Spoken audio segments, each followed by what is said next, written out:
Bitcoin is close to becoming worthless. Let's go.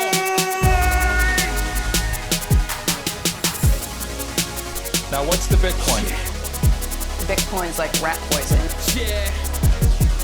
Oh, The greatest scam in history. let's get it. Bitcoin will go to fucking zero. Yeah.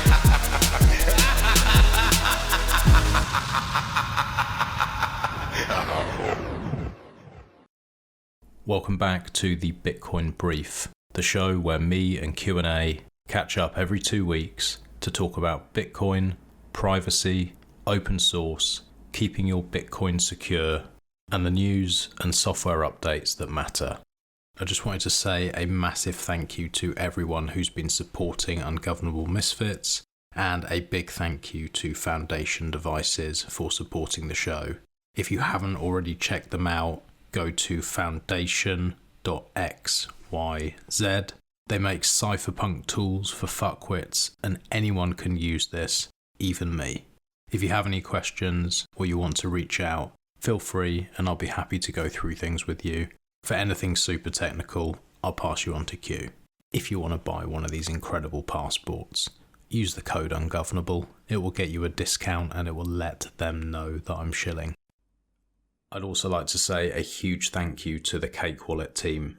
Not only are they supporting this show, but they're also bringing out some incredible features. For those of you who actually use Bitcoin and actually care about their privacy and security, Cake Wallet make it incredibly simple for you to live outside of the traditional financial system. You can use Cake Pay within the app to buy gift cards for food, petrol, and whatever else you might need day to day. You can use silent payments, and of course, you can use Monero. You can connect both Bitcoin and Monero nodes, use coin control, and this team are constantly innovating, and I'm really excited to be working with them. If you have any questions, you can reach out to me, but check them out at cakewallet.com. Download the APK or start using this today on Mac, Windows, Linux, iPhone, or of course your Android device. Enjoy the show. Good morning. Hello, sir. Back again. Not even been 2 weeks this time. I know, we just can't keep away from each other. We've just got busy schedules. Piling on top of each other. We got shows after shows after shows and people wanting more. People wanting more. Jordan keeps messaging me. Yeah, he keeps messaging me saying, oh, such and such was asking for another show. They're waiting. I'm like, fucking hell, all right. Doing our best here. Well, this is good. It's good. We're growing. Yes, we certainly are. Just need to multiply you and Jordan. Oh, don't do that. The world would be so much worse for it, wouldn't it? One is enough. So what's been going on, mate? Anything in the Q household? Pretty quiet in the Q household at the moment. Just enjoying. This is such a British conversation, but I'm just enjoying the semi-decent weather. Yeah. It's been nice not to have to go out in 97 layers. It is nice, actually. I've been out mainly in like a t-shirt and joggers or whatever. No real hoodies needed. This is like a really gay thing to say, but I really like when the buds start coming out on trees and stuff like that, and there's like a little bit of a bird chirp. It's like hinting at it's going to be spring soon. That is pretty gay. Yeah, but it's quite nice. There's a really nice tree outside mine. You just see it and you go out in the morning, you're like, that's nice. I like this. Compared to like a few months ago where everything is just dead. There's not a leaf on a tree. Everything's just fucked and grey and raining and cold. And you wake up in the morning, you look outside and you go, Here we go again. No, I agree. As an outdoorsy type of guy, hang on a sec. One of the guys has just invited me to their office in Foundation. oh, I'm busy. 1 second. Okay, I'm back. You can leave that in, by the way. Just okay. We like to do business on air. Yeah, I agree. As an outdoorsy type of guy, it is nice to hear the birds chirping. It certainly The is. spring blossoms blooming. You mentioned not wearing a hoodie, and this is me putting my podcaster hat on now to do a perfect segue Oh, go on. into John. Had to go on a big road trip recently, I saw from the Telegram chat. What happened there? That is a great segue. You're such a professional. It's almost as if I've been doing this for like 5 years. John, the man, the myth, the legend. What a guy. We had a real problem with our printing, and people have probably sort of guessed that we're moving printers and there's a lot of work that's been going into it to get it done properly. And we had a load of stuff that was stranded sort of mid-move without going into the whole story. John managed to track down all of our stuff. He jumped in his truck and he drove 18 hours to go and collect it, all off his own back. Not a word other than, came back, I've got it, boys. What a guy. Yeah, what an absolute legend. 18 hours. Yeah, 18 hours. I won't dock sort of where he was going and stuff, but a long way away. Yeah, got in his manly truck. There's videos going around there. Oh, yeah, I saw that. Huge Ford, whatever, F-250 or something like that. That truck looks like it would eat my car for breakfast. Proper man's truck. That truck looks like it would eat my truck for breakfast. It's an absolute unit. And it was absolutely full of clothing and screens and everything else. So yeah, big shout out to John. What a fucking guy. Yeah, this is why the Mesh Tadel is what it is, and a lot of the connections are what they are, because he just puts out all that effort and all that love and helps people all the time. He's a special guy. Very special needs. You know, if you could choose your parents, like in a parallel universe, I think I'd pick John. I already have chosen him because he's so much older. Does that leave me with Jordan then? Well, you could have him as a dad as well, and then we could be brothers, because he's so much older than us and wiser than us. It kind of fits. And I quite often phone him for advice. I'm like, you're so old, John. You're so wise. Like, what do you do with these kids? Like, they're a fucking nightmare. Like, what do you do when this happens? And he's like, let me tell you, son. What you need to do is this. Come sit on my knee. Yeah. Anyway, I appreciate you, John. Thank you for doing that. It means we're going to have some clothing back in the store quite soon. We had a problem with BTC Pay that I've got to sort, obviously, as always. But once that is done and once the stock take is done, some clothing will be going out, and then we're sort of lining up the next bit of printing. So that's all good. That's all exciting stuff. Good. Very happy about that. John, yeah, what a guy. Thank you, mate. The Q&A Max support hotline has been ringing off the hook this week, mates. Do you want to update the listeners on what's been going on? Yeah, I finally took the leap again, and I've gone back to graphene. We got him, ladies and gentlemen. We guilted him into it. You got me. Yeah, I went and got a nice new Pixel. Which one? The Pixel 9 Pro I went for. I pulled out a bit. Oh, yeah, I know. Well, you. I did the maths on it, and I was like, if I sell, because I had a few devices, I was like, this one's for this, and this one's for that, and that one's for like, I think I had like 5 devices. I know, it's fucking retarded. I had like 2 or 3 that were generally in a rotor, and then I was like, if I sell all of these devices, that pays for the 9 Pro. And that's what I want to change over to, and just have one device. A lot of what I'm trying to do in life at the moment is simplify things, because everything's too much. So I bought that. I'm wiping all the other phones. They're all being sold. And I've been slowly moving everything over. So first of all, the actual flashing of it was, with the help of your guide, pretty simple. I was pleasantly surprised. I did have to have a YouTube video going at the same time, with someone just going through the like little bits where I'd be sending you a question. So I got through that, I think, without having to pester anyone too much. Flashed it. That was all good. I started moving across like wallets and stuff to one profile, moving across like more of my normal, stuff that I would use every day into like another profile. Grinder and stuff. Yeah, I mean, the absolute necessities. So Grinder's on there, and then all the wallets are on another one. Yeah, it's been really good so far, but obviously I've come across some issues, lightning issues, which you had to help me with a lot yesterday. Was it a lightning issue, or was it a Max issue? Let's tell the truth here. I would say it is a UX issue mixed with a special needs issue. I think I would say that. Before you go into the details, I would classify it as both, because you should just be able to scan that QR code and it works. So the easy stuff was, I did a encrypted backup of my Envoy, moved that across, shuffled it with a little USB. Piss easy. That took 2-3 minutes. All my labels are back. Everything's back. UX on it was like 8 out of 10, 8.5 out of 10. Then I did Cake. UX on that was like 9.5 out of 10. There was like one less step to confuse me. It was slightly smoother. Yeah, you can educate me here. Do Cake do a similar sort of thing then? Do they like allow you to export an entire wallet backup file? So both of you can do an encrypted backup, put a password on it. Mm-hmm. You can then shuffle that across with a USB. Both of you then can open up a new wallet. And the only difference is there's one less step with Cake, because on the first screen, it says restore from backup. Mm-hmm. Whereas I think with Envoy, I can't remember exactly what there is, but there's like one more step, which is, do you want magic backups or do you want something? And then you've got to skip that and skip something else. And then you can do restore from, I still worked it out. But it was just like one more step or whatever it was. But they worked perfectly. I was like, oh, look, I've got all my wallets back on Cake. That's perfect.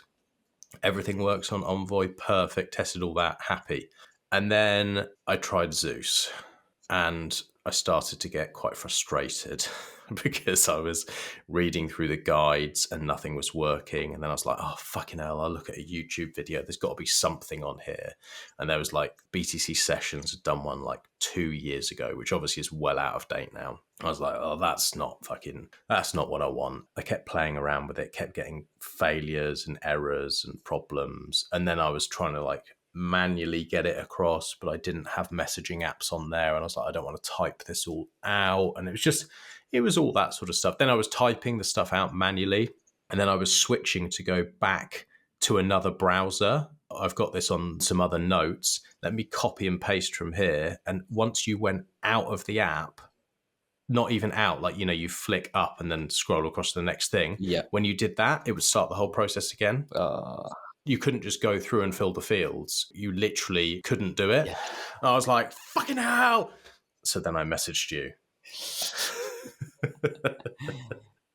Funny. Long story short, there's a problem with the QR code that Start9 generates, like the pairing QR code for core Lightning nodes. It puts in too much information, and I had a quick scroll through the Zeus Telegram, and Evan was already aware of it, as you would expect. He's always on top of shit. And he said, oh yeah, just tap into this field after you scan the QR code and delete everything before the @ So I sent this to Matt, here's what you need to do. And he's like, oh, when I scan the QR code, there's no @ I'm like, okay, I find that hard to believe. So I said to Max, just send me a screenshot, a screen recording of you scrolling through this field. So he did it, and I had to like go in super slow-mo on this video that he sent me. It was like a boomer version as well. It was a video of me scrolling through on another phone rather than he was like, can you do a screen record? And I was like, kind of. Let me give you a boomer version. So I'm there scrubbing through this video in super slow-mo while Max scrolls through this field. And lo and behold, halfway through the video, I can see an @ field, even though he was convinced there wasn't one there. So I sent him a screenshot. I was like, look at this. But we got there in the end, mate, and it's all connected and working now, yeah? We got that. It's all connected and working. I'm very happy. And I would just say, I think what I did is I read it, whatever was in that Telegram room, as delete everything before the @ I was thinking like it was going to be right towards the beginning, because I think you then said go all the way to the end and it'll go all the way to the beginning. And I'm like, it's HTTPS at the beginning and it's .onion at the end. And I just didn't see it in the middle. So completely me being a retard. When you get all flustered, I've been doing it for like an hour. I was fucking busy. Yeah. Kids were screaming in the background. I was just getting all like hot and bothered. And then I started draining the wallet. I was like, fuck this and fuck Lightning. Because I'm already having a problem with Lightning on BTC Pay. And I was like, I've had enough. And I was just like draining it all. And then you were like, have you just tried this? And I was like, oh, I'll give it one more chance. Well, you got it sorted. But outside of that, like overall impressions with the Pixel 9 and Graphene, now you've kind of almost migrated fully back from iOS. Having been on iOS for how long? I've always been on iOS since the first iPhone. I've always had like other phones. Oh, okay. I'll have both. So I kind of use iOS as like my daily, everyday with like family stuff and whatever. And then I've used Halix for a while. I've used Graphene previously, but on like Pixel 3s and stuff, which I think is like outdated anyway. But yeah, now it's consolidating it all. So I'm down to 2 phones now. I'm just moving the last bits over. But what I really appreciate on it is this profiles thing. I think that's what's really sold me, where I'm like, oh, this is really clever. It's not perfect. I have a few little whingy things with it, but the fact that you can have your normal device profile with whatever stuff you have on there, like you would use for normie stuff, and then you can have a separate, it's not hidden, but you've got to go into settings and then profiles and then choose a specific profile, and then that has a different pin. And you've got to go into that to actually access any of your wallets or any of your Bitcoin or freedom-y type stuff. Yeah. It's just like a sandbox within a sandbox, isn't it? Yeah, I really like that. What I don't like about it is there's a little bit where it says end session. If you lock the phone and you're in your separate user profile, when you open it up before you put your PIN in, it says end session. So it would make any potential attacker aware that you are in a separate profile, which I don't like. I understand like as a UX reason why you might do that, but I don't like that. I'm sure there's got to be a way around that. There's some resident graphene maxis that I know will be using that sort of feature that will probably have a workaround for it. That would be interesting to know for sure. If anyone knows, let me know. So that's just the one thing that I've noticed. And then the other question that I have with it is, could you have separate eSIMs/SIMs for the separate profiles? Could I have my old number that's attached to like all my like normie shit where people are going to call me for like fiat related bullshit on one, and then I have a new eSIM on profile 2? Or can you not do that? That's what I don't know that yet. That is a good question, and it's not one that I know the answer to. Okay. Well, again, anyone who knows, let me know, because I feel like that would be useful. Although almost everything that I would do in my second profile or third profiles, that would be... Doesn't need a SIM anyway. Yeah, it'd be like data only. Yeah. I'm almost thinking of fucking getting rid of like a mobile completely. And just having like a Wi-Fi hotspot. Yeah, or like having a SIM card but data only. Oh, I see. Kind of thinking like, could I fuck off a phone number completely or just keep an old number on the cheapest thing, whatever, just like old one rolling, and it's just sat in a drawer and I check it once a week. If I'm suddenly like, oh, I can't log into this old whatever thing that I haven't used in 5 years. Oh, they've got my mobile number. Right, I'll do a text message to recover all. Maybe just keep it for that. But other than that, pretty much use Telegram and Signal. Yeah, you could just use something like silent.link in that scenario, couldn't you? They do data-only packages. I did have a look, but I'm, as you know, not going to be around in this country for that long without giving too much away. And where I'm going, I looked, and the data's quite expensive. Really quite expensive. That's not going to work for my purposes. You've got to be extremely wealthy to be using that data package. Fair enough. But there are other ones in other parts of the world where it's pretty reasonable, and I would definitely do it. I think it's a really good business, but just I don't think that specific one fits my purposes, unfortunately. Check out Bitrefill do country-specific eSIMs, local ones. Ooh, that's a really good tip. I'm just looking now at discussed location. Yeah, still pretty expensive. Okay, I'll have a look. I think that covers off our pre-chat. Let's hit the news, shall we? Let's do it. There was another Samurai Wallet pre-trial hearing last week. The guys from The Rage and Frank Corver from BTC Mag were both there to cover off this one. Sounds like it was a pretty short hearing. In fact, the shortest one to date. Yeah, the shortest and least substantive of the 4 pre-trial hearings that have occurred thus far. Basically just a quick meeting where they're setting future dates. At the hearing, the prosecution and the defense established an agreed upon pre-trial motion schedule, which is as follows. 9th of May, opening motions. June the 6th, the prosecution's response to the opening motion. June the 20th, replies to the prosecution's response. And the official part of the trial then is started to begin November 3rd, so back end of this year. Cannot believe how long this is being dragged out. It doesn't sound like there was any major information other than kind of setting the more official trial date at the most recent hearing, which obviously I've just discussed. Oh, sorry. The prosecution is scheduled to provide its expert disclosure by July the 15th, while the defence is expected to provide theirs by August the 8th. And further expert disclosure may be permitted on July 16th, which is the date for the next in-person pre-trial hearing. So lots of dates in the diary. Clearly there's a bit of progress and a bit more certainty as to what's going to happen for the rest of the year. But again, just takes so long. I don't know whether this is kind of standard procedure for this type of court thing in the US, but dragging on. Maybe I take things too far, but I feel like all of this is just part of trying to make things difficult on the individuals, because the longer it's dragged out, the more stress, the more it rattles people. It is the worst part. The waiting and not knowing and the stress and the planning of anything like this, where you're dealing with government, it just takes a toll on everybody. And I almost feel like a form of punishment. Yeah, you might be right. I don't think it reasonably, they're inefficient and all that kind of stuff. People say government's so inefficient, and it's like, they are, but not with things that they want to be efficient with. You wait until you owe them some fucking tax. You see how efficient they can be then. Oh, yeah. Oh, yes. They get up bright and early. They'll be at your door the following day.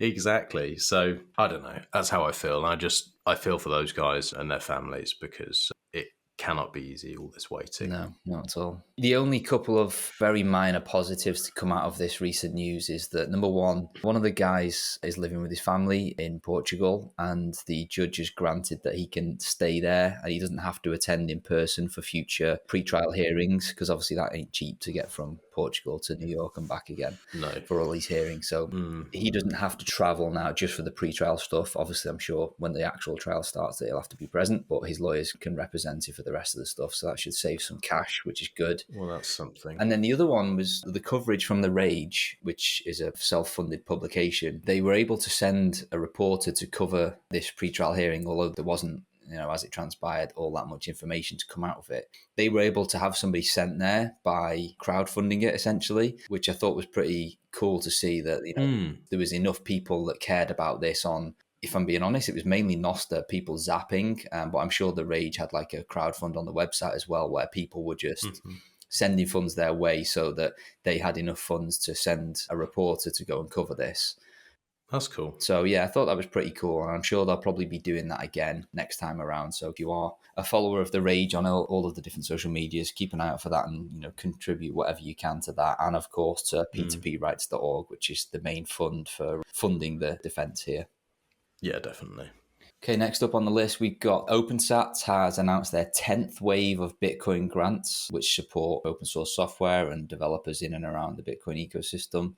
We've got Bitcoin Safe, a desktop wallet, stable channels, Way, W-A-Y-E, I don't even know how to say that one, Florestra, Crux, which is a well-established open source kind of, I guess, I'm probably going to get chastised for this, but like a seed signer alternative. Right.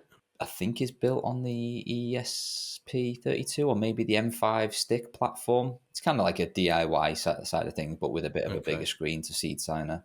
Is it a bit like Spectre did one, like a Spectre DIY that was like a big screen? It's kind of like that, but a bit smaller. Yeah, I'm trying to find an image for you quickly. But it's very feature rich, actually, considering it's not funded by a company or anything like that. You can actually run this software, the Crux software. If you just check your Signal messages, you'll see some images of it. You can actually run it on a number of different devices. So it's not like a seed signer where you have to buy a specific board. You can run it on all of those different ones you can see in that list there. And maybe you can send this to Jordan so that people listening can see that as well. Very basic UI, but in terms of what you can do within there, it's got all of the bells and whistles. And I think the most common one is that people use to build this is the M5 stick, which is that blue one that you see in the image, Max. And they're saying price range $50 to $55. That's pretty decent. Yeah, not too bad. So good to see they're getting funding. They seem to have stood the test of time and shown a bit of a product market fit alongside Seed Signer, which is good to see. It seems like they haven't quite got the same following because I've not heard of them until now. I don't really know why that is. People make some unbelievable high quality cases for them, and the UI's got better and better and better, and like maybe just got more of a community around it. Like some of the stuff that I see that's built for them, I'm like, fuck, that's really, really nice. So you see the Seed Signer gang doing the rounds on social media. Like they've got a good bit of presence, haven't they? But I have got absolutely no idea who's behind Crux. Maybe that's intentional. If it is, more power to them. But obviously that's maybe stunted the awareness of the project somewhat. I think you got to the crux of the issue there, mate. I need a soundboard. Okay, next up on the news. Our good friend, Mr. Craig Wright, aka Fake Toshi. The L's just keep on coming. A UK judge has ordered Craig Wright to pay £225,000, that's $290,000 for you lot over the pond, of the Crypto Pattern Alliance COPA legal cost after ruling that Wright improperly used AI to file his appeal and risk significantly misleading the court. Amazing. Oh dear. Justice Arnold said Wright improperly used AI to prepare his submissions, which risk significantly misleading the court, and pursued his applications in part for ulterior motives. I wonder what that was. He's like the gift that keeps on giving. It really just when is. you think, it can't get more retarded than this, can it? And he goes, oh, yes. Yeah. Look what I've got up my sleeve. Yeah. Just when you thought it couldn't get any worse for the guy. It's the perfect mix, because when you have someone who has absolute belief in themselves and that they are the smartest, the best, and no one can keep up, but none of the skills, that's the best mix. And he just does that better than anybody else. Absolute confidence. Yeah. Just never delivers. The most astounding part of that whole scenario and the whole saga, which dragged on for way too long, is how many people who you would think, because of what they've achieved prior to that, he was able to convince and get on board. And he had a lot of, well, not a lot, but more than you would expect, amount of significant people vouching for him or backing him.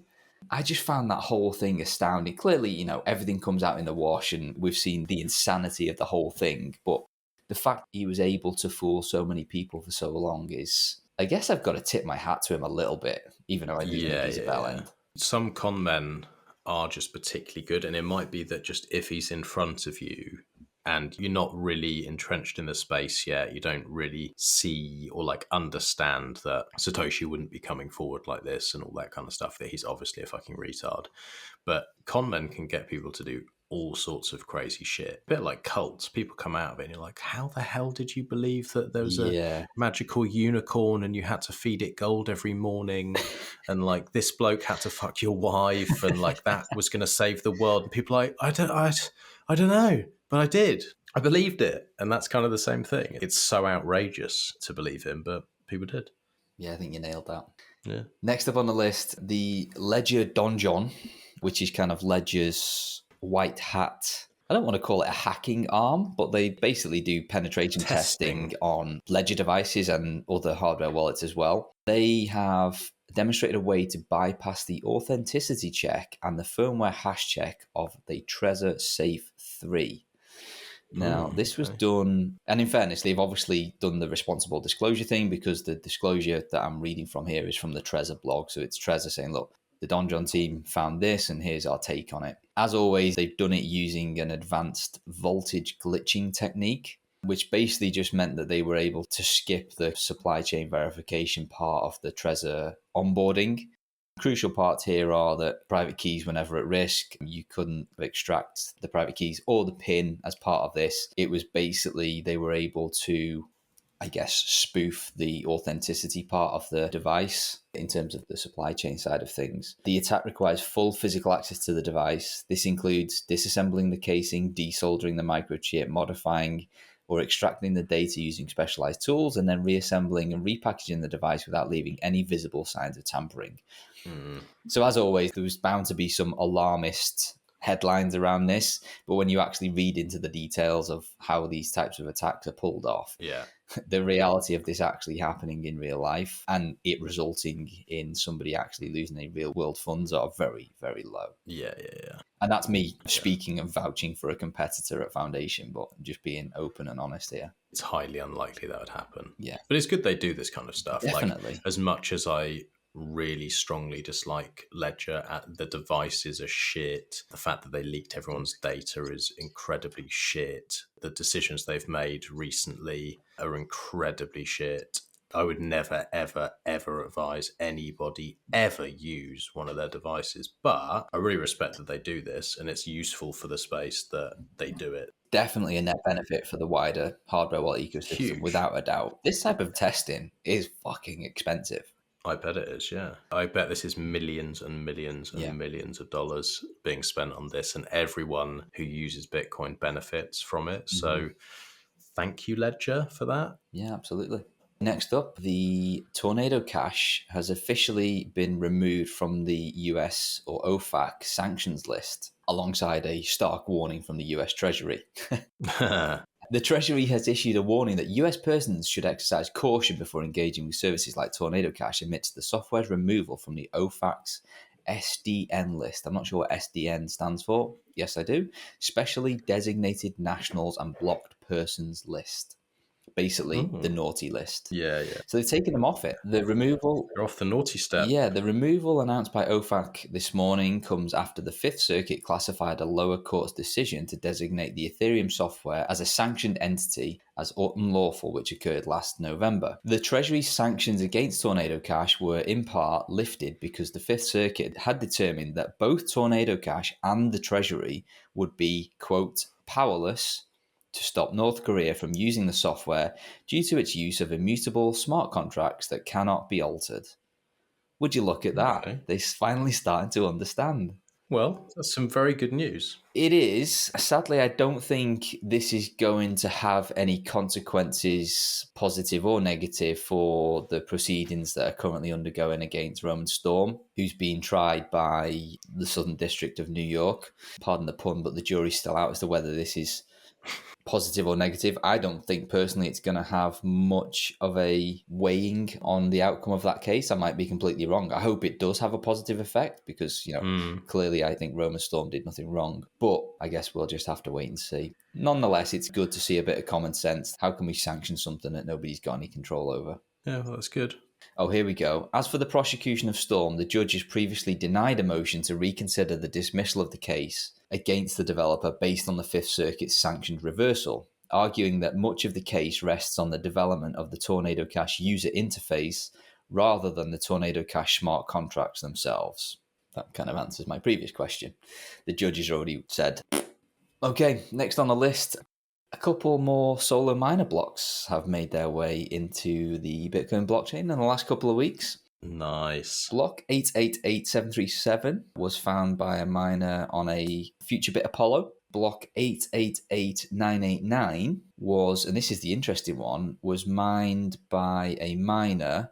I believe the initial thought was that it was tagged as a BitAxe. However, it's since transpired that whoever successfully mined this block said that that was old data and that this guy did actually have a couple more terahash. He still didn't have a lot. Okay. I think he had something like 9 terahash.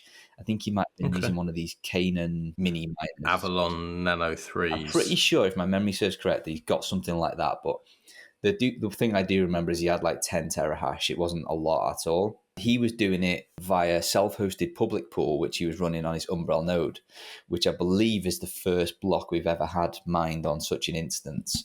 Normally, the previous couple of blocks that we've spoken about, they're all using, well, mainly CK pool. So it's still a solo miner, but they're using a semi-trusted pool to coordinate all the block construction. But this guy, 888989, nope, he was doing it on a public pool hosted on his Umbrel node, which I think is so Very fucking nice. cool. That is cool. It's just what we're all praying for. Everyone who's running one of these things. Come on. I did the usual when I saw it on Twitter, sprinting to my BitAxe, but sadly it wasn't me again. I've donated mine, the Free Samurai cause. I just need to wait for them to be plugged in. And that's on Black Coffee to do that, and Ben Gunn to provide the electricity. Nice. Oh, okay. I didn't know that. That's very cool. Yeah, they were donated by Altair to me, and then they were donated from me to Black Coffee and Ben Gunn. They're going to plug in at their place using Ben's power, and then if anything is mined, it is going to go to Free Samurai. Awesome. Very cool. So that would be cool. We can just sort of sit and wait and watch, and maybe in a few months we'll be saying we hit a block and there is significant funds going their way. That's my hope. Well, we'll cross our fingers for that one. Last news piece, just wanted to shine a light on this one. I know since Mr. Musk took over Twitter, and even more specifically since Trump's got back into power, that Twitter seems to have been on a less disastrous course than it was before all the wokies were running it last year or 2 years ago, where, especially around COVID, people were getting accounts banned left, right and centre. It was like a daily occurrence. Oh, yeah. In fairness, that does seem to have diminished somewhat, especially in the circles that I run in anyway. But Mr. Musk and co have been caught suspending accounts for the opposition party in Turkey. This comes amidst some civil unrest. Suspensions affect accounts spreading information about the widespread demonstrations. So clearly somebody from the powers that be in Turkey has picked up the phone and spoken to old Elon and said, look, we're losing our grip here. We need you to help us out. And it seems as though he's listened, which is a complete shit show. But I guess when you're the head honcho of a centralized platform, that's your prerogative to do that, unfortunately. This is why I am thankful that alternative solutions exist. I guess they can say, well, you can't sell your cars or Starlink here if you don't. But also, like, that's an empty threat anyway, because they're going to want to sell stuff. Well, Brazil tried that, didn't they? And also, like, Turkey, great place, but it's not exactly a superpower.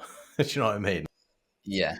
It's not like they're getting really big pressure from China or something like that. I don't know. That kind of tells you a lot about speaking out of both sides of your face. Yeah, we're about freedom of speech and freedom, and anyone can say anything and do anything and blah, blah, blah, and all this stuff. And except if Turkey bells me and is like, can you just get our fucking subjects in line, please? Oh, yeah, we'll do that. Turkey today, UK tomorrow. Oh, UK, I'm sure it's already happened. This is why I always bang on about Nostr. Tried to tell you, mate, for a long time. You need to own your data. You need to own these keys. And these centralized services like X, they're going to get leaned on, and you really need to think about moving your stuff over and nostering it up and getting some NSECs and pubs and all that kind of stuff, because it's just the way forward. It really is. Maybe I'll check it out. It's worth doing. There's a guide I've been working on. I'll send it your way. Okay, maybe we can link it in the show notes as well. Okay. Useful. Right, should we hit some boosts? Let's do it. So, kicking off with the man, the myth, the legend, John, 21,420 sats.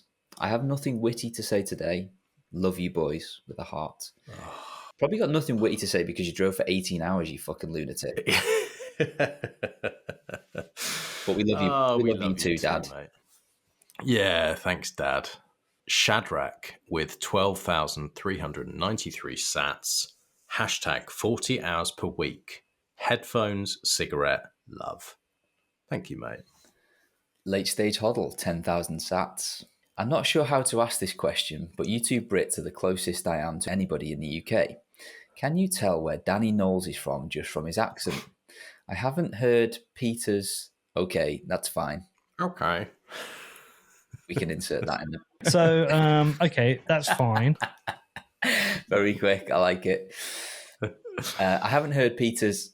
So, okay, that's fine. On this show in a while. That's fine. But the new What Bitcoin Did has Danny saying a lot, and it sounds more like when he says it. Anyway, just curious. Please continue with actually important things after my bullshit question. Yes, we can. I actually know where Danny's from. I speak to him on and off, so I know where he's from. But could I tell from the accent? Yes, I could personally. What about you? I'm really bad at accents, but I'm pretty sure it's Northern Ireland. Interesting. Or South Wales. It's one of the two. They're very similar. Okay. That's right, isn't it? No. I can tell where he's from. I don't know if that's like a publicly known thing or... Yeah, obviously we're not going to mention it, but yes, we can. Yes, we can. It's pretty distinctive. I think he's fairly public about it if you go through the back catalogue, but just in case it's not, then I will...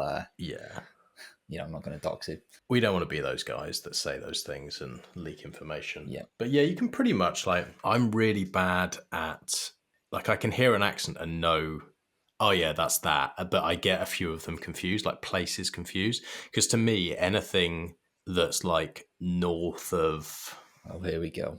I'm trying to think, like Watford. even Watford, yeah, anything north of my Watford is God. like, it's basically Scotland. I like it's just northern. Yeah. People are like, well, yeah, where's he from? It's just northern. Just Yeah. All of the Brits listening will be laughing at that, especially the Northerners. They are more friendly, though. Absolutely 100%. If you're coming to the UK from any other country and you haven't been before and you're like, I want to meet some real fucking cunts, come to the south. Like, go as south as you can and as close to London as you can, and you're going to get aggressive, busy, Like New York. cunty. Yeah, just like the worst. It brings the absolute worst out of people. And then if you go Leeds and above, people get really friendly. I've done deliveries up there and stuff, and I'm like, normally I'll drop some stuff off and meet someone, and they're like, yeah, you're right, chuck it there, like all rude or whatever. And they're like, oh yeah, do you want a cup of tea? Come and chat to you. And they're like really friendly, like your best mate. It's completely different experience. I co-sign that. And we got better chippies as well. Yeah, I think actually everything in the north is better except for the weather. True, very true. If it wasn't so shit and miserable, maybe that's why they're so like jolly, because if they were any less jolly, the weather would bring them down to a point where they go, fuck this, let's end it all. Just, yeah, let's end it all. Life is not worth living. And then they just bump into someone, they're all friendly, like, oh, okay, let's give it another go. Agreed. FOMO Chronic with 1001 sats. No message. Wartime with 333 sats. Shit, I just heard the message to me a little bit late. Well, Wartime, thank you for sorting the things and stuffs that were sorted. I appreciate you, and I send you lots of love. I hope you're well. Stack Jarrow with 350 sats, and then another 350 sats. Question to follow in the question section later. I guess that's a note from Jordan. No, that's me. His boost was the question, but I've lumped them all together at the end. So thank you for your question, Stack Jarrow. It's a good one. We'll hit it later. Yeah, and your name. That's good as well. It is a great name. Pies, 100 sats. Just an FYI, I'm considering boycotting all future episodes that have no American representation. I actually responded to this one when I saw it through and just said, look, we can give you a little feature on the show if your little ego feels like it needs it. Pies? Yeah, he might like that. Yeah. He might like that. If you want to send us in like a little voice note or something, you have some thoughts, send it in and then we'll have some American representation. Yeah, maybe we can have Jordan insert like an image of an eagle and an American flag over this part of the show. Yeah, and some guns and stuff like that. Also, thanks to all the streamers, Based Potato with 2002 sats, Kaz Peeland with 1,384 sats, Pleb to Polymath with 1,014 sats, Felipe Martino with 962 sats, and We All Eat the Big Man, Chet, with 845 sats. Thank you to all of you. Yeah, legends. Thank you very much. He's gone all quiet, Chet. Haven't seen him for a while. Probably busy setting up mines all over the world. Busy eating. He's a big old unit. So questions are later then. Yeah. Well, so you filtered them all out. I like that. Well, in fairness, there was only one question from the boosts, which was from Stack Jarrow. The rest came from Nostr and one on Twitter. So I just thought, well, while I'm doing all the questions, I'll put them all in one nice, neat little pile at the end of the show. So we can hit the updates and releases, of which there's only 4 for this show, and then we can jump on to the questions. Okay. First release, there's a new service called LNVPS.net, which is exactly what it says on the tin. Okay. It's a VPS service that you can pay for via LN, and you can access it via LNVPS.net. This is run by Kieran, who is producer of many different Nostr tools. I think he did Snort. I think he's done Nostr Nests, maybe, or one of the live streaming ones. Mm-hmm. He's now running his own VPS. I believe it's on his own hardware, based in Ireland, I think. Okay. As with most VPS providers, you can configure it so you can have a small one with low power and a small SSD, all the way up to a big beefy unit with a terabyte hard drive that costs you like €40 a month. Cool parts about this: 2 things. Number 1, obviously no KYC. And number 2 is that it's kind of Nostr based and you can have recurring payments. So you can just sign in with your MPub and set it up with Nostr Wallet Connect so that you can just have an ongoing subscription. So one thing I'm really bad at is topping up my various VPSs. And I always get like an angry email to say, we're going to turn off your VPS and take your website down I get if the you don't same. pay us. Well, with this one, you can set up like an automatic schedule where you give it an allowance via Nostr Wallet Connect. And then you can say, yep, I'm happy for this to withdraw $9 a month or €9 a month from my Lightning wallet. And it just all happens nicely, automatically, without any KYC, no ID, none of all that bullshit. And it all goes over Lightning. So the fees are reasonable. Okay, very cool. I like that. Another one, what we got here? Pedro, who has produced many kind of design-based projects in the Bitcoin space.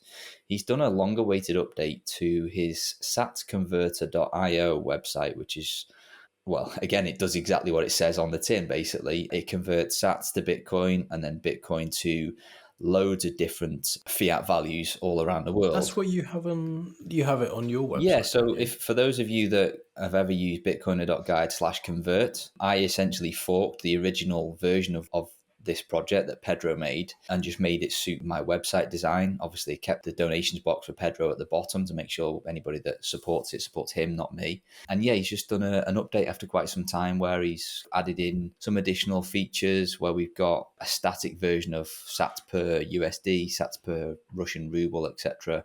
And then also like the conversion rate for the amount of Bitcoin or sats that you provide as well. So just kind of jam packing. I love that. A lot more information into a single. Thank you, Pedro. I genuinely use that a lot. Yeah. Anytime I do a trade in person or whatever, I'm always like, let's use this. Every single time I use that. It's brilliant. Yeah, well, you can thank Pedro for that. I literally just made it match my website. So yeah, thank you, mate. If you are one of the people that uses this consistently, consider just pressing the donate button. That will funnel all the sats straight to Pedro, even though it's on my website. Thank you, Pedro.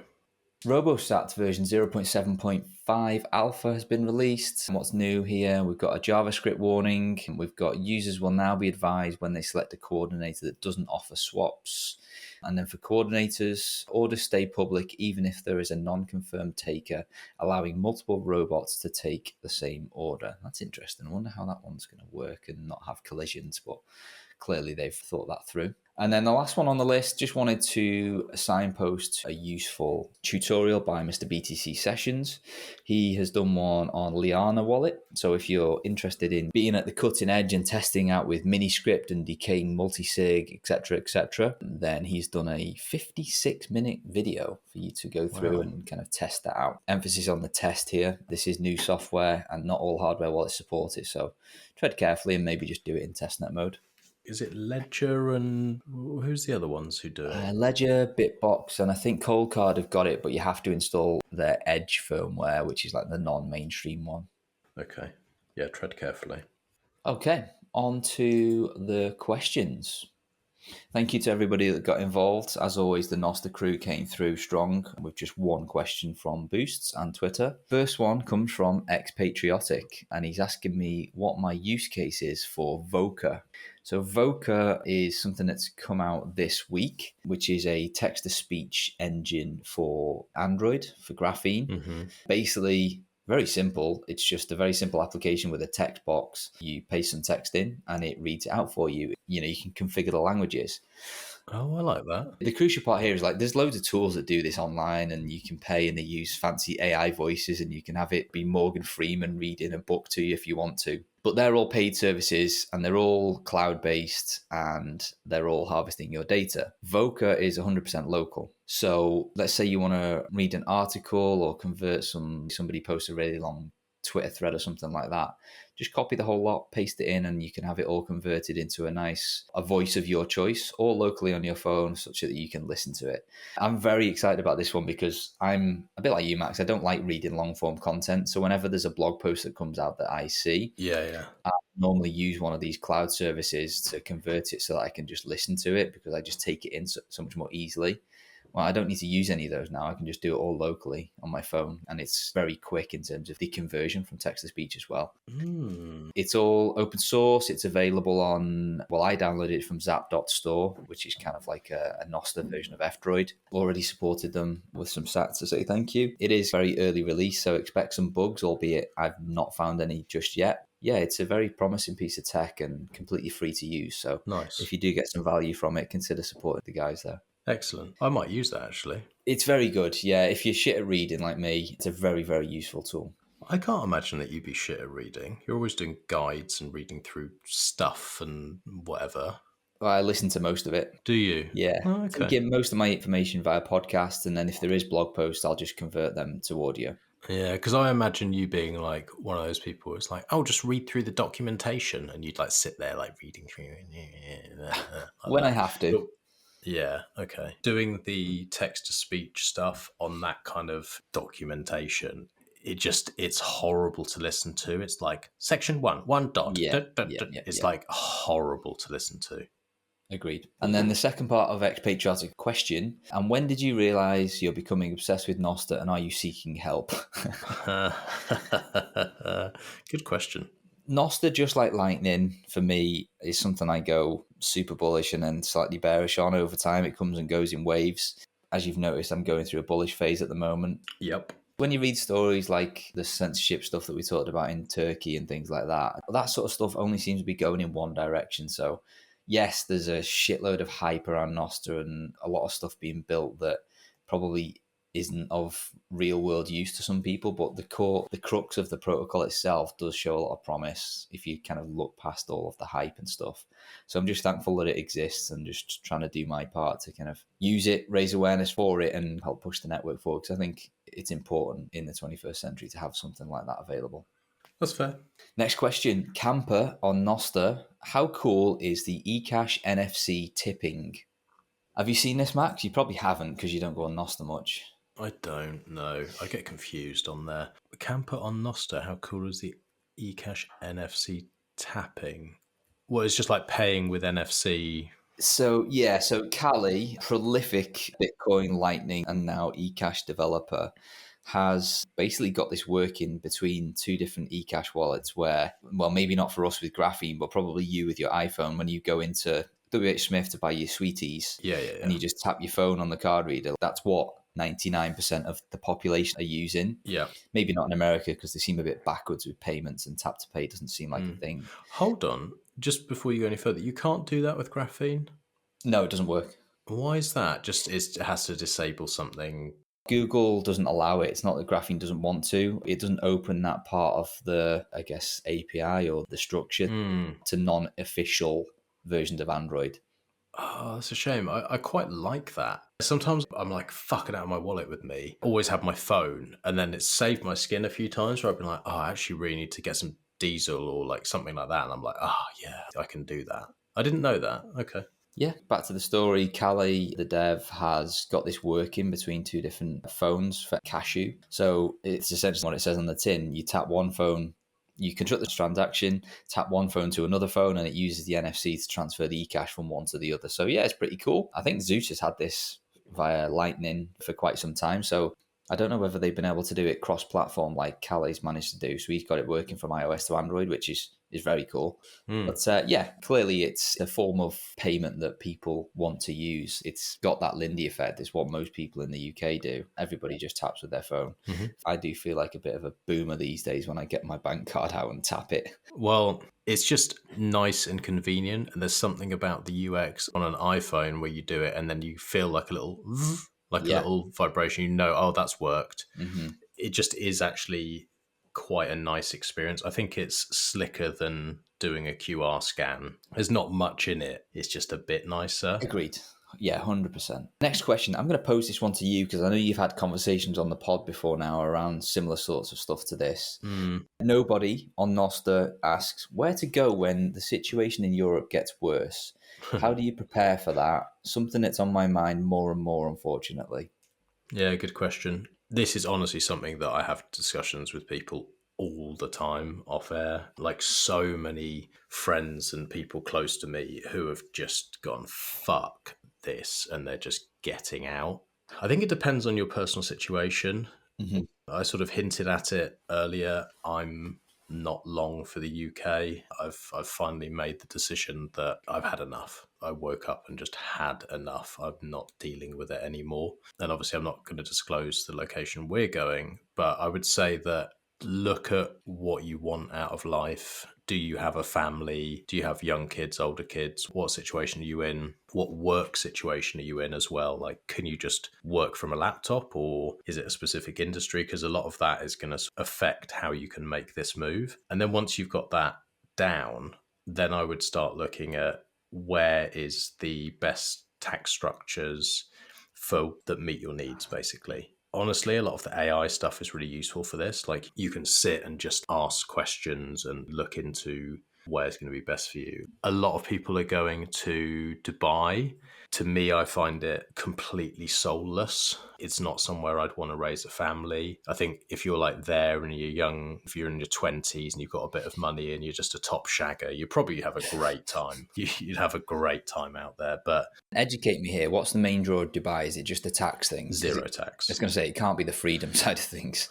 Well, it's a funny one. Like, I've got a few mates who have gone there and also to Saudi who have lived there for like a fair few years now, and their lifestyle's very different. Yeah, there's the freedom aspect in terms of it doesn't look good on paper and it isn't good for certain people, but going there as an expat, they're all people who have moved from London and they've got families, they've got a bit of money. And they're like, honestly, we can go anywhere we want with the kids. We could leave our phones or literally a pile of cash on the table at a coffee shop and walk away, and you could come back 15 minutes later and it's still there. No one's fucking stealing anything. No one's going to mug you. No one's causing any problems for your family or being rude or spitting or trying to mug you or any of that shit. And there's no tax. And the lifestyle in terms of the quality of food is very good. Housekeepers and all that kind of stuff. Like, it's kind of part of the package most places that people stay. Like, you have kind of nannies and housekeepers and things, which is really fucking cheap. And also you have twice as much money at least anyway, because you're not paying the taxes. So I get it. It just feels a bit, I don't know, it's just not for me. I don't know, it feels a bit soulless to me, but I understand why people go there. And the safety aspect is a massive one. I met with a mate of mine the other day, and he'd been mugged again in London. I think I talked to Seth about this, but it was like, he was like, oh yeah, I got fucking mugged again. I was like, Jesus, I swear you were only mugged like 6 months ago. He was like, no, mate, I've been mugged like 4 times in the last 2 years. He's a military bloke, pretty tough. I wouldn't probably want to mug him. But for whatever reason, 4 times, watches taken, phones taken, held at knife point, forced him to open his wallets and send funds out of Revolut, and spent ages trying to track all that down. Just all that bullshit. Do you really want to deal with that? So I don't know. It's not a very good answer, but basically is find out what's important to you, and then I would ideally get the fuck out. Any thoughts on it, Q? Not that's going to add any value over what you said. It is very, very personal, isn't it, at the end of the day? Yeah. But yeah, something that's in the back of my mind as well at the moment, unfortunately. The other thing is, though, like you say, Europe, a few of my friends have gone to like Spain and Portugal. The taxes aren't perfect, but done right, you can sort of get round a few things, but it's a lot cheaper as well. The ones who have gone to Portugal, the food's fucking amazing. People are pretty friendly. It's cheap. You compare it to London, you go out and you have an incredible meal and wine and everything else. And like, you know, in London, it's like a couple of £100, and you're there and it's like, oh, that's €50. And you've got the sunshine and you've got everything else. So the final point on this is like, if you're a bit of a digital nomad type, if you have the vast majority of your funds in Bitcoin, you don't hold property or any illiquid assets that tie you to a place and slow you down, and you're renting somewhere, then you can kind of still stay in Europe. Be a bit careful where you're going to be, but you can still benefit from the amazing food and wines and culture and all of that side of it. And if things just go one step further where it's like, no, that's my line, you can literally get on a plane and fuck off. What's stopping you? Yeah, it's when you get all the ties of, you know, family and work and houses and things like that. That's when it becomes a lot more prohibitive to just like up sticks and leaving. Yeah. Exactly. But for, for the digital nomad types, maybe you don't have to go, I'm packing my suitcase and my laptop and I'm going to Dubai and it's a bit soulless for you. You could still be like, oh, I'm going to go to Portugal or Spain. I'm going to work from there. I'm going to have the lifestyle. It's nice. And then have my funds in Bitcoin. And if things go a bit shit, you close your laptop, you take a taxi to the airport and you fuck off. If you don't have kids and you don't have a house and job that ties you to a location, you don't maybe have to go do the full step like somewhere like that. You could probably got a couple of years you can squeeze out of it realistically. Mm-hmm. Next question from Tony on Nostr. Have you considered a self-hosting everything for dummies episode? Ooh. Why it's important, what's the best way to start, how you started? Sorry if you've done this already. Listened to and enjoyed a few of your pods, but not all of them. Now, I responded to Tony on this on Nostr, just saying like this specific show is more of a recap show where we talk about the latest hot topics rather than doing deep dives onto, things like self-hosting. But I did say that I'm sure you've had loads of people on the Confab episodes before now, people like Catan, etc., that where you have done deep dives. Yeah. So maybe before I continue on with the next part I was going to mention, is anybody else that Tony could listen to from the back catalogue that would be helpful with this?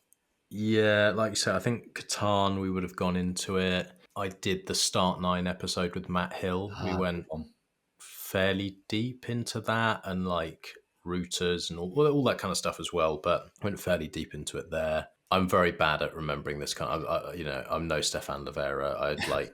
I've done stuff. There's loads of stuff, but I can't fucking remember. I barely know what day it is, but there is stuff. And there's more coming.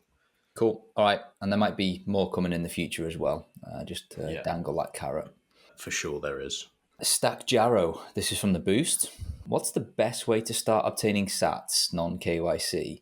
Bisq versus Robosats. I'll kick this one off. My preference at the moment is Robosats. The reason I say that is that now we're in a world where we don't have Whirlpool.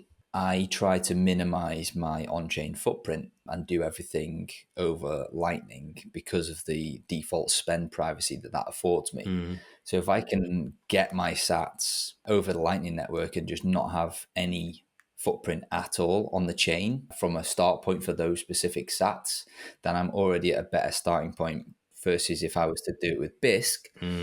I've got additional fees to worry about because it's on chain. I also then, if I'm going to want to spend those sats, I'm probably going to want to do that via Lightning anyway. So then I need to get them into the Lightning network. That's another transaction or a swap service, which is more fees. So yeah, my preference at the moment is Robosats because it's cheaper. The liquidity is very good. It has a mobile application, so I can do things on the move if I wanted to.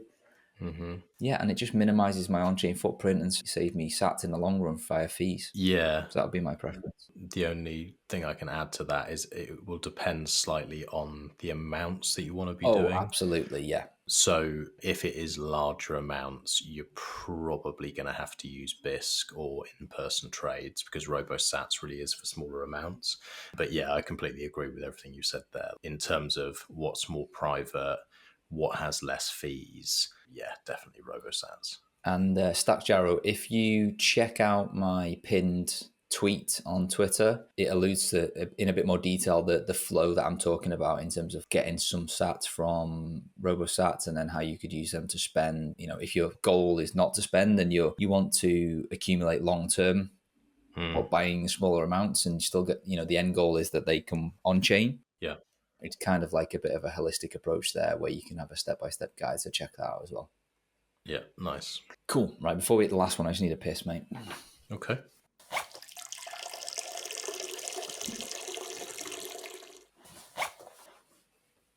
I love that we just got the zip.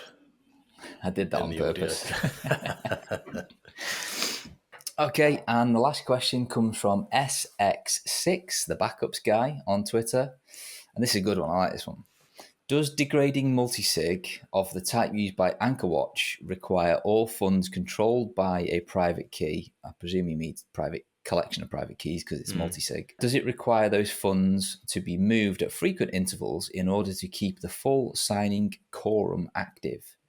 If so, does this mean that UTXO management becomes a pain in the arse? In short, yes, but allow me to elaborate as to why. Bit of background on Anchorwatch. They use Miniscript to help you coordinate a multi-sig wallet, but built on top of Miniscript so that you've got some additional redundancy. So let's imagine that you set up a 3 of 5 multi-sig. No, let's keep it simple. Let's imagine you set up a 2 of 3 multi-sig, 3 different hardware wallets. Doesn't matter what they are. Let's just call one a Foundation Passport, one a Bitbox, and another one a Seed Signer. So you've got those 3 keys and you need 2 of them to spend from the multi-sig wallet. What you can also do with this setup time, thanks to the joys and wonders of Miniscript, is that you can also build in some extra redundancy so that if in the future you were to lose one of the signing devices and the corresponding backup, or even 2 of those, you could still construct this in such a way that over the longer term, you would still be able to claw back those funds. So what you would do as part of the setup, you would say, okay, this is a 2 or 3 multi-sig, and for the next 18 months, that's the only way that I'm allowed to spend. But after 18 months, I want this to degrade to a 2 of 2 multi-sig because, I want some redundancy against me losing one of those keys. And then after another 18 months, I want it to degrade to a 1 of 3 so that I can still move the funds out of this wallet with the 1 remaining key that I have. But I'm only able to do that after a predetermined amount of time. So that's great from a redundancy point of view, right? Because you can almost make this completely idiot proof. What's the likelihood that somebody loses 2 of their devices from their multi-sig and the seed word backups for those devices as well?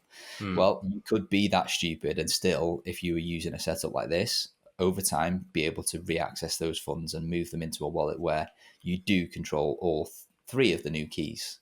Make sense so far? Yes. Now, when you do that setup and you say, okay, it's a 2 or 3 for the next 18 months, that's called a time lock, essentially. The relative time locks that most of these Miniscript vaults are built upon, the maximum time constraint at the moment, and this is enforced by the Bitcoin network, I believe is about 1.5 years, 18 months. When you receive any funds, so let's say you receive a 1 Bitcoin UTXO into this Miniscript wallet, that timer, that relative time lock starts. So that is protected. It's part of the 2 of 3. You can spend that coin with a minimum of 2 keys for the next 18 months. For that specific coin, after those 18 months, it then degrades. So it's like a 2 of 2, and then maybe another 18 months, it's a 2 of 2, and then maybe down to a 1 of 2 or a 1 of 3. But let's say you haven't been an idiot and the 18 months are up and you still have control of all the keys, which is the likely scenario. To refresh that time lock for that coin, you need to spend it to a new address with a new time lock on it. So this is what the question is referring to, is that you need to kind of cycle the coins periodically. Now, this could quickly become quite messy if this is a wallet that you use regularly, because let's say over the course of a year, you receive 100 coins because you do some regular buying. But you don't buy all those coins at the exact same day. So you buy 1 this week, another 2 next week, another 2 the week after, and so on and so forth. Each of those have got their own kind of expiry date based on when they land within this Miniscript wallet. So you're going to have coins that are kind of falling or changing their security model all the time at the end of the 18 months, which means that you're going to have to keep on top of the UTXO management such that the coin that you bought just over 18 months ago isn't actually less secure than the coin you bought last week, which has still got almost 18 months worth of this time lock left. Yeah. Still with me, Max? Yeah, I'm with you. Sounds a bit messy. It does sound messy, but you could have a wonderful UI built in something like Lliana wallet that would obviously remind you of this sort of stuff. Yeah. Or if this is a wallet that you spend from infrequently, the wallet should be smart enough to be like, okay, well, when he spends, I'm going to spend from the oldest coin first. And then as part of that spend, when the change comes back, I'll refresh the time lock on that one. So it could be kind of an unautomatic process. But if it's just a one-way wallet where you're just stacking, then there is going to have to be some manual like recycling of these coins, basically, where you send them to a new address with a fresh relative time lock on it. And did you say that 18 months is the furthest you can go out? For relative time locks, yes, where it's on a UTXO model. Right. There is another thing called absolute time locks, which I believe doesn't have any restriction, thank you, on how far in the future. But when you want to renew this time lock, the kind of structure of the wallet changes because it's per wallet, not per coin. So let's say you have an absolute time lock on this multi-sig setup of 5 years, where it's a 2 of 3, and then after that it goes down to a 1 of 3. When that time lock runs out, you have to create basically a new multi-sig wallet and move the funds from one to the next, Right. to maintain it as a 2 of 3. So your entire wallet address list will change because it's a new setup with a brand new absolute time lock. But when you weigh that up against, okay, well, if I could in theory set this for 10 years, you'd only have to do that once every 9 years or something like that to recycle. So there's pros and cons to both, but yeah, hopefully that answers the question. And can it become a pain in the ass? Yes. If all you're doing is stacking with no spending and you've got a lot of coins, then yeah, that's going to become quite cumbersome and potentially quite expensive. If the fees go rocket up and you've got hundreds of coins that are all expiring very soon and you have to cycle them or have the fear of them now being in a 1 of 3 instead of a 2 of 3, then yeah, it's definitely something you should consider before going into a multi-sig, mini-script based multi-sig wallet that kind of has this decaying function. Interesting. I'd never actually thought of that before. That's a good question. Well done at SX6. Yeah, great one. Yeah, more of those, please. Okay, mate. I think we're through all the questions and everything else. Any other business? No, I think we're good. I'm going to go and grab some food. I'm starving, but great to see the questions ramping up again. So thank you to those that got involved. It's my favourite part of the show, is answering these types of questions. So thanks for everybody for getting involved. Yeah, thank you. And we'll catch you on the next one. Cheers, guys.